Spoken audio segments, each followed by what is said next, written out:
نستعينه ونستغفره ونؤمن به ونتوكل عليه ونعوذ بالله من شرور أنفسنا ومن سيئات أعمالنا من يهده الله فلا مضل له ومن يضلله فلا هادي له ونشهد أن لا إله إلا الله وحده لا شريك له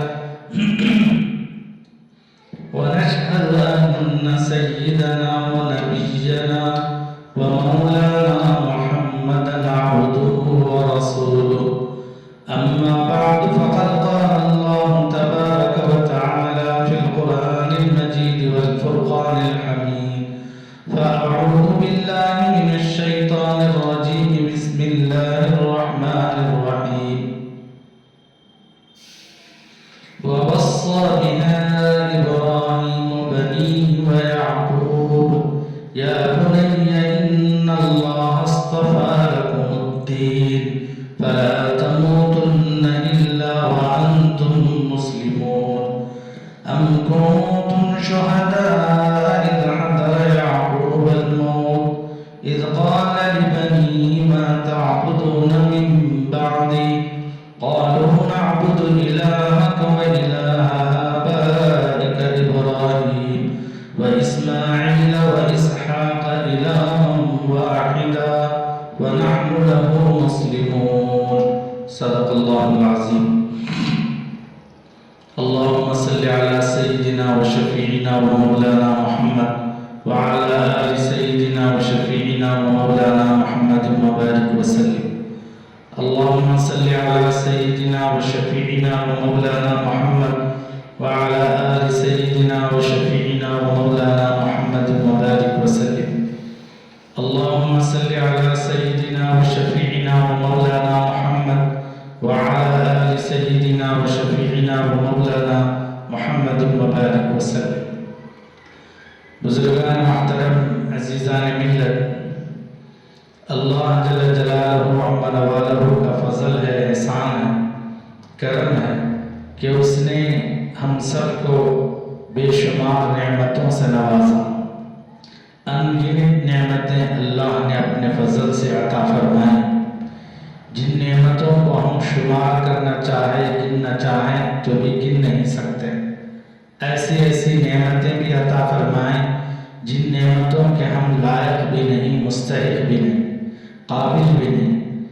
کبھی ان نعمتوں کو ہم نے اللہ کی بارگاہ میں مانگا بھی نہیں، لیکن اللہ نے پھر بھی ہمیں عطا فرمایا ہے۔ ایسی ہی نعمتوں میں ایک نعمت ہے اولاد کی نعمت، کہ اولاد یہ اللہ کی بہترین نعمتوں میں سے ایک نعمت ہے۔ یہ ایسی نعمت ہے جس نعمت کو اللہ سے حضرات انبیاء علیہ السلام نے دعاؤں میں مانگا، اے اللہ ہمیں اولاد عطا فرما، ہمیں نیک اولاد عطا فرما۔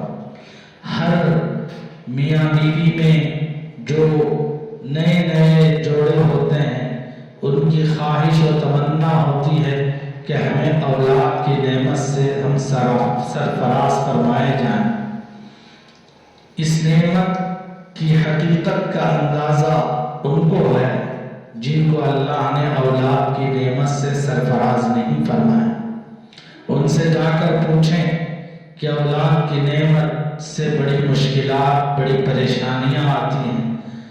ماں سے پوچھیں، عورت سے پوچھیں کہ اس سے کہا جائے کہ جس اولاد کے لیے تو ترس رہی ہے، تو تڑپ رہی ہے، در در جا کر کہہ رہی ہے کہ میرے حق میں دعا کرو کہ مجھے اولاد چاہیے، مجھے اولاد چاہیے۔ تجھے پتا بھی ہے کہ اولاد اگر تجھے مل جائے تو اس کے پیچھے کتنی مصیبتیں ہیں، کتنی پریشانیاں ہیں، کتنی آفتیں ہیں۔ تجھے اس کا اندازہ ہے کہ جب اولاد تیرے پیٹ میں ہوگی تو 9 مہینے تو اس کو سنبھالنا ہوگا، جب وہ پیدا ہوگی تو 2 برس تک اس کو دودھ پلانا ہوگا، نہ اچھا کھا سکے گی، نہ اچھا پی سکے گی، نہ اچھی جگہ آرام کر سکے گی، نہ اچھی جگہ سو سکے گی، راحت بھی قربان کرنا پڑے گا، اور اپنی خواہشات کو بھی قربان کرنا پڑے گا، اپنی ساری چیزوں کو برداشت کرنا پڑے گا۔ یہ ساری چیزیں ایک اولاد کے پیچھے تجھے قربان دینی ہوگی، تو وہ کہے گی میں اپنی جان دینے کے لیے بھی تیار ہو جاؤں گی لیکن مجھے اولاد چاہیے، میں اپنی جان دینے کے لیے بھی تیار ہو جاؤں گی لیکن مجھے اولاد چاہیے، عورت کہتی ہے۔ تو معلوم ہوا سب نعمتوں میں سب سے بڑی نعمت اللہ نے جو ہمیں عطا فرمائی وہ اولاد کی نعمت ہے۔ جب اولاد عطا فرما دیا اللہ نے تو کیا صرف اولاد کا مل جانا بس یہی کافی ہے؟ نہیں میرے دوستو، اس کے پیچھے بڑی ذمہ داریاں اللہ کے نبی علیہ السلام نے فرمایا کلکم مسئول عن رعیتہ، تم میں سے ہر ایک ذمہ دار ہے۔ باپ اپنی اولاد کا ذمہ دار ہے، شوہر اپنی بیوی کا ذمہ دار ہے، اور اولاد اپنے دوستوں اپنے بہن بھائیوں کے ذمہ دار۔ جو بھی بڑا ہے جس کے ماتحت میں کچھ رہتے ہیں تو وہ اس کا ذمہ دار ہے۔ ذمہ دار کا مطلب یہ ہے کہ امانت ہے، یہ چیزیں امانت ہیں۔ اولاد اللہ کی امانت ہے، ہماری جان اللہ کی امانت ہے، ہمارا مال اللہ کی امانت ہے۔ امانت کا مطلب یہ ہے کہ جس نے ہمیں امانت دی ہے اس کو سنبھال کے رکھنا ہے، اس کی صحیح نگہبانی کرنا۔ کیا مطلب اولاد کی صحیح نگہبانی؟ یہ ہے کہ ہم اس کو پرورش کریں تو ایسی پرورش کریں کہ ہم دنیا میں ایک مثال بنائیں۔ سب سے بڑی بات اولاد کی پرورش کے متعلق قرآن مجید میں حضرات انبیاء علیہ السلام کو بھی اپنی اولاد کے بارے میں فکر تھی۔ کس بات کی فکر تھی؟ کہ ان کے لیے فکر یہ نہیں تھی کہ ان کی دنیا کیسی بنے گی، ان کے لیے کتنے بیان بیلنس ہم چھوڑ کر جائیں، ان کے لیے کتنے مکان چھوڑ کر جائیں، ان کے لیے کتنے دکان چھوڑ کر جائیں، ان کے لیے دنیا کی کتنی چیزیں چھوڑ کر جائیں، اس کی فکر نہیں تھی۔ اس لیے اس کی فکر ان کو کیوں نہیں تھی؟ اس لیے کہ اس کی فکر اس لیے نہیں تھی کہ اس کی ذمہ داری اللہ نے خود لے رکھی کہ کون کتنا کھائے گا، کون کتنا پیے گا، کون کتنا پہنے گا، کون کس پر سوار ہوگا، کون کہاں زندگی گزارے گا اور کہاں زندگی بسر کرے گا۔ یہ ساری باتیں اللہ کی طرف سے طے ہیں، اس کی فکر کرنے کی ضرورت نہیں ہے، لیکن فکر اس بات کی کرنے کی ضرورت ہے کہ ان چیزوں میں اللہ کی رضا ڈھونڈنا، زندگی بسر کرنے میں کس کی رضا ڈھونڈنا؟ اللہ کی رضا۔ حلال کمائیں اور اللہ کی راہ میں خرچ کریں، اللہ کے نیک بندوں کو اس کی مدد کے لیے اس کو اپنا مال لگائیں، یہ ساری۔ لیکن عزیز دوستو، فکر اس بات کی ہے کہ ان کا ایمان کیسے ہوگا، دنیا میں ایمانی حالت میں ان کی زندگی کا گزر بسر ہوگا کہ نہیں ہوگا، اس کی فکر۔ حضرت یعقوب علیہ السلام پیغمبر ہیں، یہ ایسے پیغمبر ہیں ان کے والد بھی نبی حضرت اسحاق علیہ السلام، یہ ایسے پیغمبر ہیں ان کے دادا بھی نبی حضرت ابراہیم علیہ السلام، یعقوب علیہ السلام ایسے پیغمبر ہیں ان کے چاچا بھی نبی حضرت اسماعیل علیہ السلام، حضرت یعقوب علیہ السلام ایسے پیغمبر ہیں ان کے بیٹے بھی نبی حضرت یوسف علیہ السلام۔ اب بتاؤ، اوپر سے بھی نبیوں کا سلسلہ، نیچے میں سے بھی نبیوں کا سلسلہ۔ اب فکر اپنے باپ کو پیدا ہوئی، ما تعبدون من بعدی، میرے بعد تم کس کی بندگی کرو گے، کس کی عبادت کرو گے، میرے بعد تم کس کے سامنے جھکو گے، اپنی پیشانی کس کے پاس رکھو گے۔ کیسے آدمی کو فکر ہو رہی ہے جن کا سلسلہ سارے نبیوں سے، نیچے سے بھی اوپر سے بھی، جب ان کو اس بات کی اتنی فکر ہے تو ہم کو کتنی ہونی چاہیے؟ ذرا غور کریں۔ نہ ہم نمازی، نہ ہمارے باپ نمازی، نہ ہمارے دادا نمازی، نہ ہماری اولاد نمازی، نہ ہمارے بچے دیندار، نہ ہمارے ماں باپ دیندار، نہ ہمارے گھر کے اندر کوئی ایسا آدمی ہو جو دیندار ہو، اللہ کا ولی ہو، ایسا بھی نہیں۔ جب ہمارے اوپر کے سلسلے میں بھی کوئی ایمان کے متعلق، دین کے متعلق کوئی مضبوط چیز نہیں ہے، نیچے کے متعلق بھی ہمارے اعتبار سے ہم سوچیں تو کوئی مضبوط چیز ہمارے پاس دین کے اعتبار سے نہیں ہے، تو فکر ہر لمحہ ہونی چاہیے، ہر گھڑی ہونی چاہیے۔ لیکن ہم فکر کس بات کی کرتے ہیں؟ بچہ پیدا ہوتے ہی باپ کی زبان سے یہ نکلے گا یہ ڈاکٹر بنے گا، بچہ پیدا ہوتے ہی باپ کی زبان سے یہ نکلے گا یہ انجینئر بنے گا، یہ فلاں بنے گا، فلاں بنے گا، ضرور بنے گا۔ لیکن میرے دوستو، پہلے ایمان والا تو بناؤ، محمدی تو بناؤ، اسلام والا تو بناؤ۔ ڈاکٹر بنے گا ضرور، لیکن ڈاکٹریت کے ساتھ دینداری رہے گی تو ہمدردی ہوگی، جذبہ ہوگا، نیک ارادے ہوں گے، نیک نیتی ہوگی۔ انجینئر ضرور بنے گا، لیکن اس کے ساتھ اگر دیندار ہے، مومن ہے، مسلمان سچا ہے، تو ایسی صورت میں اس کی انجینئرنگ کے اندر نکھار پیدا ہوگا۔ اس کی سوچ صرف اتنی نہیں ہوگی کہ صرف مجھے کسی بھی حال میں مال کو لوٹنا ہے، کسی بھی حال میں مجھے مال کو چوسنا ہے، آدمی کا خون چوسنا ہے، یہ نہیں ہوگا، بلکہ یہ سوچے گا جیسے میرے اندر جان ہے، مجھے اللہ نے پیٹ دیا ہے، سامنے والے کے اندر بھی جان ہے، اللہ نے اسے بھی پیٹ دیا ہے، میں اس کا پیٹ کیوں ماروں؟ کب یہ دینداری ہوگی، ایمانداری ہوگی، سچا مسلمان ہوگا تو یہ سوچے گا۔ صرف اتنا نہیں ہے کہ ہم فلاں بن جائیں، فلاں بن جائے، ہماری زندگی کامیاب ہو جائے، لیکن والدین کی ذمہ داری ہے ان تمام چیزوں کے ساتھ ساتھ اپنی اولاد کی ایمان کی فکر کرنا ضروری ہے۔ اسی لیے حدیث میں آتا ہے، رسول اللہ صلی اللہ علیہ وسلم نے فرمایا، علموا اولادکم بثلاث، اپنی اولاد کو 3 باتیں ضرور سکھاؤ۔ کتنی باتیں؟ 3 بات۔ اس میں سب سے پہلے رسول اللہ صلی اللہ علیہ وسلم کی محبت سکھاؤ۔ آج بچوں کو معلوم ہی نہیں نبی کون ہے، رسول کون ہے، نبی کون ہے، ہمارے نبی کا نام کیا ہے، ہمارے نبی کہاں پیدا ہوئے، مکے میں کتنی سال زندگی گزارے، مدینے میں کتنے سال زندگی گزارے، وحی کسے کہتے ہیں، اللہ کے نبی معراج پہ کیسے تشریف لے گئے، نماز کہاں سے آئی، کیسے اتری، کہاں نماز کتنی پڑھی گئی، نماز پڑھنے کا طریقہ کیا ہے، اللہ کے کلمہ کیا ہے وہ بھی نہیں معلوم۔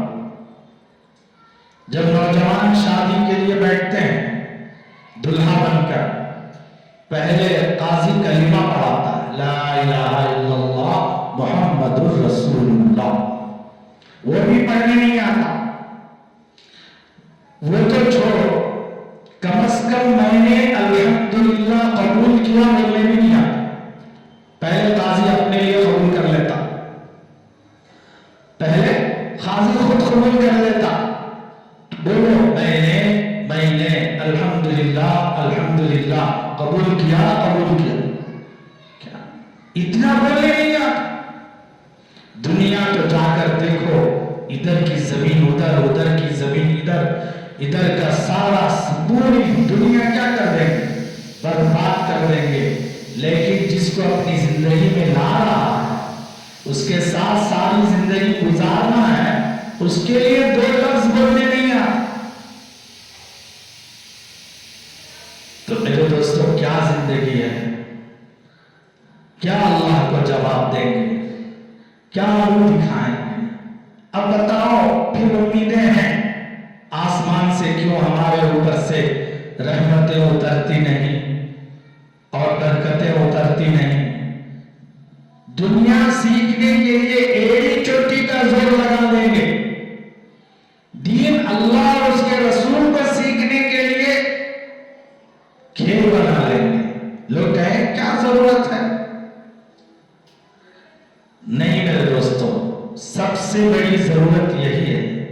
اگر یہ ضرورت نہ ہوتی تو نبیوں کو کیوں فکر ہوتی اپنے اولاد کے بارے میں کہ میرے بعد تمہارا کیا اثر ہوگا؟ نبیوں کو کیوں فکر ہوتی کہ میرے بعد تم کیسے زندگی گزارو گے؟ ماتا بدون نبی مادی، میرے بعد تم کس کی بندگی کرو گے؟ کیوں فکر ہوتی؟ ہمیں فکر نہیں ہے تو اس کا مطلب یہ نہیں ہے کہ اس کو فکر کرنے کی ضرورت نہیں ہے، ایسا نہیں ہے، فکر کرنا چاہیے۔ اللہ تو یہ بھی پوچھیں گے تو نے اپنے اولاد کو بلڈنگیں کتنے دی، لیکچرر بنایا کہ نہیں بنایا، وکیل بنایا کہ نہیں بنایا، ڈاکٹر بنایا کہ نہیں بنایا، تیرا بیٹا باہر گیا کہ نہیں گیا، امریکہ میں نوکری کیا کہ نہیں کیا، یہ نہیں پوچھیں گے، یہ ضرور پوچھیں گے دین سیکھا کہ نہیں سیکھا۔ سوال کیا ہوگا؟ رب کا، تیرا رب کون ہے؟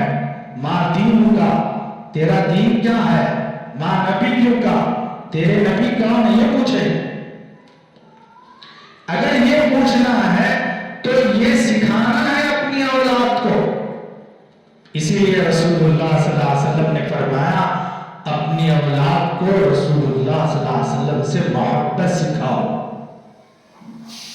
ایسی محبت سکھاؤ کہ ہماری اولاد نبی پر جان دینے کے لیے تیار ہو جائے، نبی پر قربان ہونے کے لیے تیار ہو جائے، ماں سے بھی زیادہ محبت نبی سے ہو جائے، باپ سے بھی محبت زیادہ نبی سے ہو جائے، دنیا کی جتنی چیزیں ہیں ان تمام چیزوں سے بھی محبت نبی سے ہو جائے، ایسی محبت اپنی اولاد کو اللہ کے نبی سکھانا چاہیے۔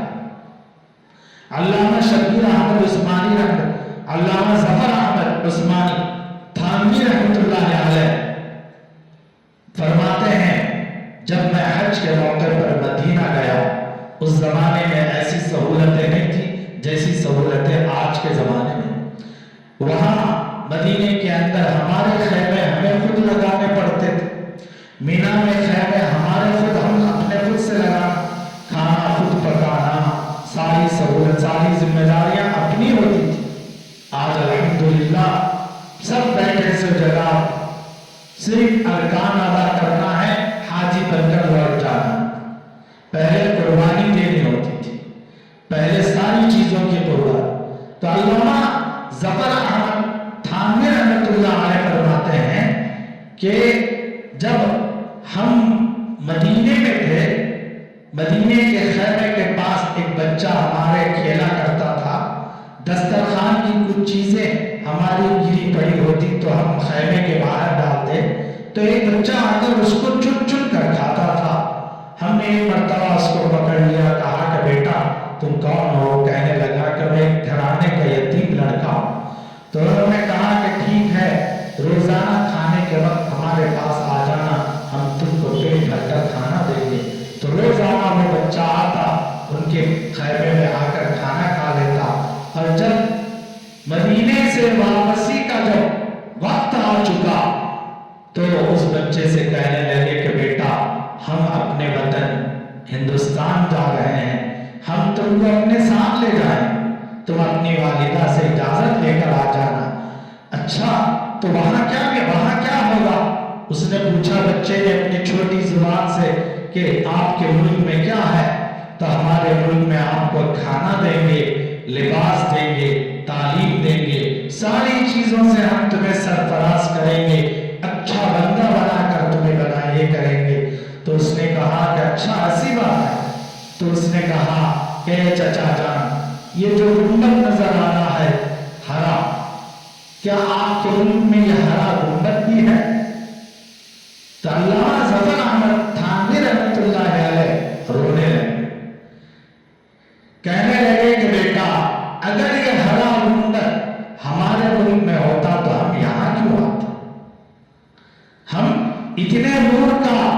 قربانیوں والا سفر کیوں کرتے ہیں؟ ہمارے پاس نہیں ہے۔ تو اپنی ننھی زبان سے وہ بچہ کہنے لگا کہ چچا جان، جب یہ گنبد نہیں ہے تو نہ آپ کا ہمارا آپ کے کھانے کی کوئی ضرورت نہیں، آپ کے لباس کی کوئی ضرورت نہیں ہے، آپ کے اچھے بنانے کی بھی کوئی ضرورت نہیں ہے، میں یہ گنبد چھوڑ کر نہیں جا سکتا۔ چھوٹا بچہ، ایسی محبت اپنی اولاد میں نبی کی پیدا کرنا ہے۔ بچہ طلب جائے، اپنے بچے کے اندر ایمان کی فکر پیدا کرنا ہے۔ آج ہمارے بچے اللہ کیا ہے نہیں معلوم، نماز کیا ہے نہیں معلوم، دنیا کا ہر کرکٹ کھلاڑی کا نام زبانی ہے، نیند میں سے بھی اٹھا کر پوچھو فوراً کہے گا۔ کون جیتا IPL میں، نیند میں سے بھی پوچھو فوراً بتا دے۔ کیوں؟ سارا کوئی کھلاڑی کھیلا، کوئی کامیاب ہوا، اس سے ہمیں لینا دینا کیا؟ ہمارے ماں میں زیادتی ہوئی وہ کھیلنے سے، یا ہمارے ایمان میں اضافہ ہوا، کچھ نہیں ہوا، کچھ نہیں ملا۔ دنیا اسی لیے اللہ نے فرمایا انما الحیات الدنیا لعب و لہو، دنیا کی زندگی کھیل تماشا۔ آج ساری دنیا کھیل میں لگی ہوئی اور کامیابی سمجھ رہی ہے، کھیل تماشا، جبکہ اللہ نے پہلے ہی کہہ دیا انما الحیات الدنیا لعب و لہو، کھیل تماشا۔ کھیل تماشے کو صحیح سمجھ بیٹھے ہم لوگ۔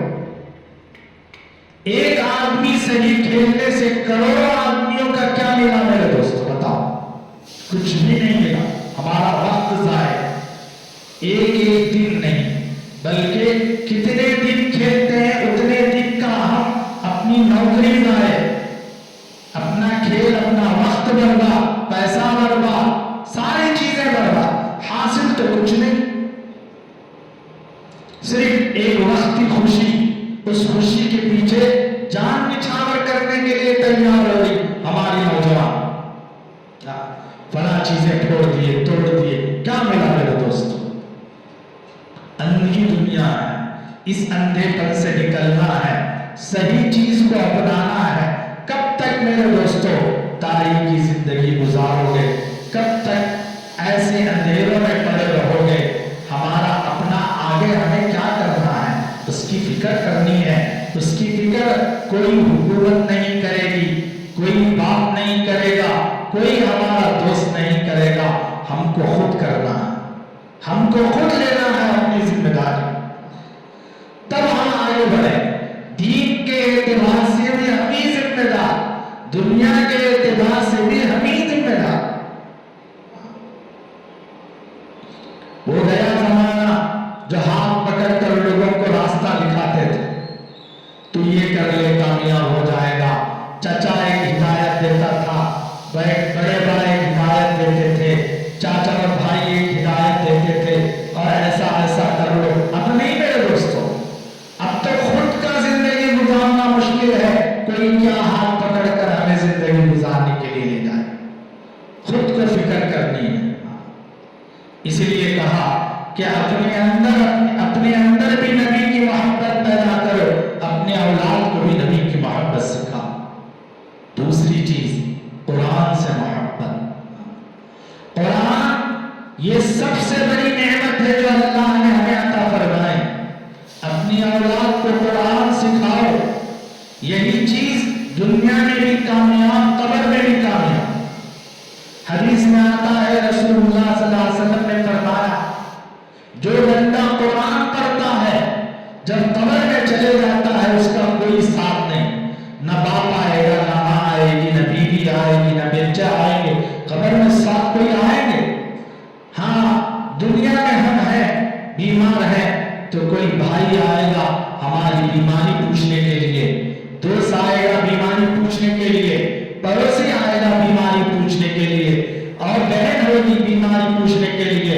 لیکن جب بیماری سے سب ختم ہو جائے گا کوئی پوچھنے کے لیے نہیں آئے گا تو صرف ہمارا اللہ کا کلام ہے۔ حدیث میں آتا ہے کلام کو اللہ تبارک و تعالیٰ آدمی کی شکل دے، اگر عذاب سر کی طرف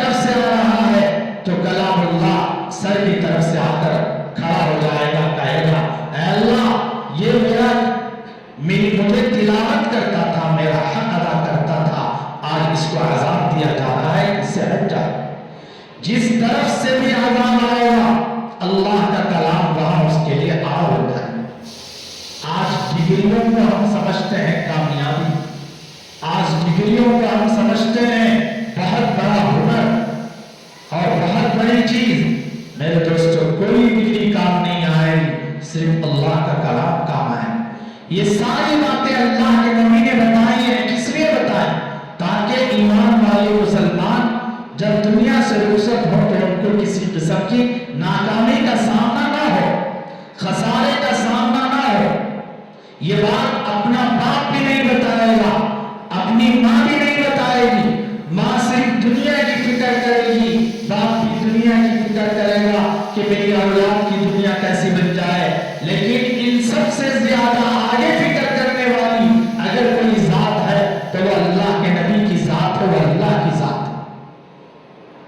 تو اس لیے اپنی اولاد کو قرآن سکھاؤ، ایسے اسکولوں میں داخل کرو جہاں اللہ رسول سے محبت کی کروائی جاتی ہے،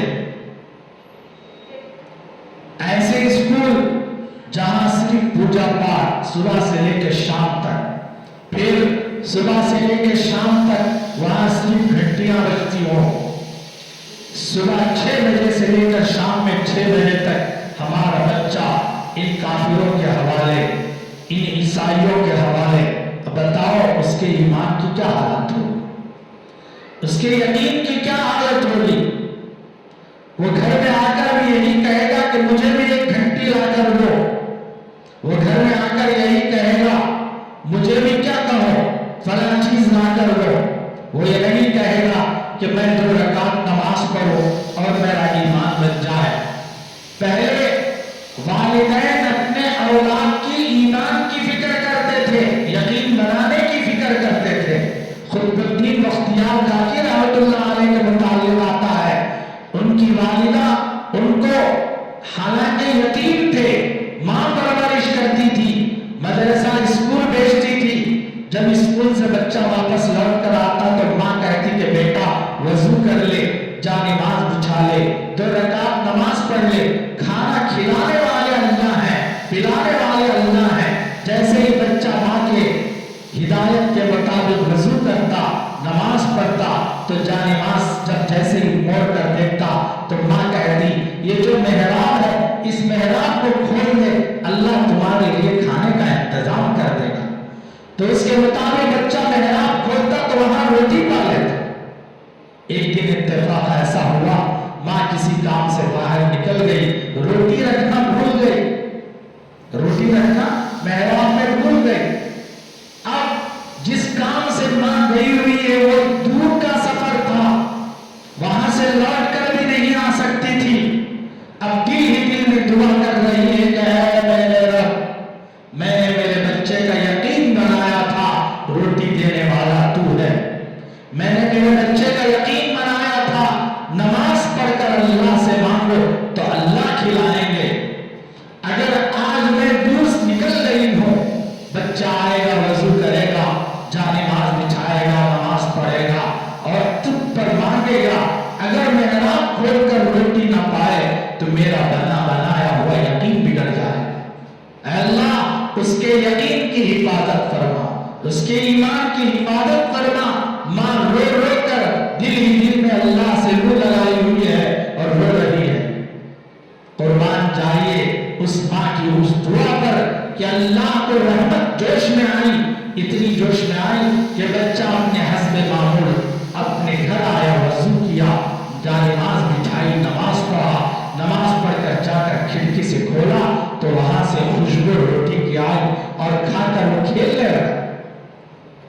ماں دوڑی دوڑی آئی، بچے کو کھیلتا ہوا دیکھ کر بچے کے بلا کر پوچھی بیٹا روٹی کھا لیے؟ تو بچہ کہتا ہے کہ امی جان آج ایسی روٹی میں نے کھائی ہے، اب تک جتنی روٹیاں میں نے کھائی اس میں وہ مزہ نہیں تھا جو مزہ آج کی روٹی۔ یہ یقین ماں باپ اپنی اولاد کو سکھایا کرتے تھے، یقین کے بگڑنے پر رویا کرتے تھے۔ کبھی ہم نے اپنے بچے کے غلط بولنے پر رویا ہے، کبھی گالی دینے پر رویا ہے، کبھی برا بھلا کہنے پر رویا ہے۔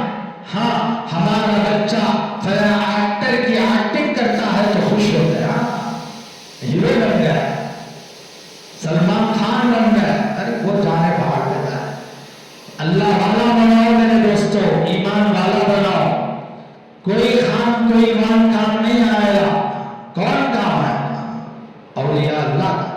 قطب الدین مختیار کاکی رحمت اللہ علیہ جب ماں نے جب یقین ایسا بنایا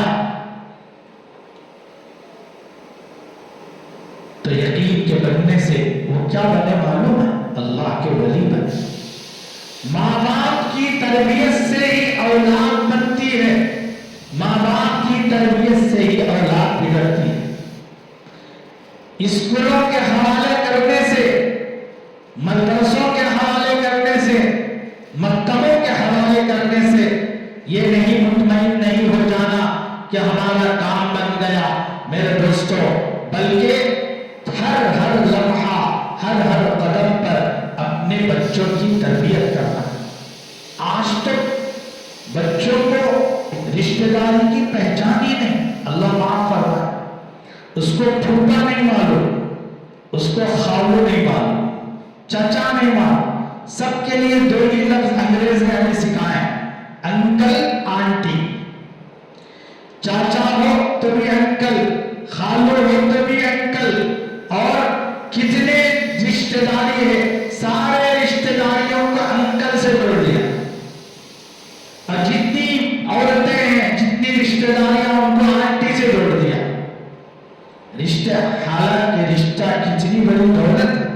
حدیث میں آتا ہے رسول اللہ صلی اللہ علیہ وسلم نے فرمایا العم والد، العمۃ والدۃ، الخالۃ والدۃ، چچا باپ کے برابر ہے، خالہ کا درجہ ماں کے برابر۔ اب یہاں اللہ کے نبی فرما رہے ہیں چچا کا مرتبہ باپ کے برابر، اللہ کے نبی فرما رہے ہیں خالہ کا مرتبہ ماں کے برابر، یہاں تو آنٹی انکل سے کیا درجہ معلوم ہوگا ماں باپ کا۔ ہم نے اس لیے رشتوں کی پہچان کروائے، انکل آنٹی ختم کر دیں میرے دوستوں، یہ آپ کے پھوپھا ہیں، یہ آپ کے خالو ہیں، یہ آپ کے ماموں ہیں، یہ آپ کے فلاں ہیں، یہ آپ کے فلاں ہیں۔ رشتہ داری سے جب اہمیت بڑھائی جائے گی تو قیامت کے دن رشتہ داریاں گواہی دیں گی۔ رشتہ داری اللہ کا دامن پکڑے گی، سوال کرے گی، اے اللہ اس نے میرا حق ادا نہیں کیا۔ آج نوجوانوں کو حقوق کا پتہ ہی نہیں، چاچا کا کیا حق ہے، چاچی کا کیا حق ہے، خالہ کا کیا حق ہے، پھوپھو کا کیا حق ہے، والدین کا کیا حق کا پتہ ہی نہیں۔ کیسے پتہ ہوگا؟ اس لیے کہ ہم نے حقوق بلکہ مرتبے ہی نہیں بتائے تو ان کو حقوق کا کیا پتہ ہوگا۔ اس لیے اپنی اولاد کو حقوق بتائیں، ایمانداری سکھائیں، رسول اللہ کی محبت بتائیں۔ میرے دوستو، اگر یہ نہیں سکھائیں گے تو کوئی امید اپنی اولاد سے نہ رکھو کہ آگے چل کر یہ ایمان پر قائم رہے گی۔ کوئی امید نہ رکھو کہ آگے چل کر ہماری نسل اسلام پر باقی رہے گی۔ کوئی امید نہ رکھو کہ یہ دین کو لے کر چلنے والی ہوگی، یہ اللہ کے کام کو پھیلائے، کوئی امید۔ ہاں، اگر ہم نے یہ چیزیں سکھائی ہیں، بتائی ہے، تو یاد رکھو اللہ کی ذات سے کبھی امید ہے کہ اللہ تبارک و تعالی بچوں کو، ہماری اولادوں کو اللہ دین پر قائم رکھے گا، ایمان پر قائم رکھے گا۔ انشاءاللہ آئے گا اور بھی تفصیل سے باتیں آئیں گی۔ اللہ تعالیٰ سے دعا ہے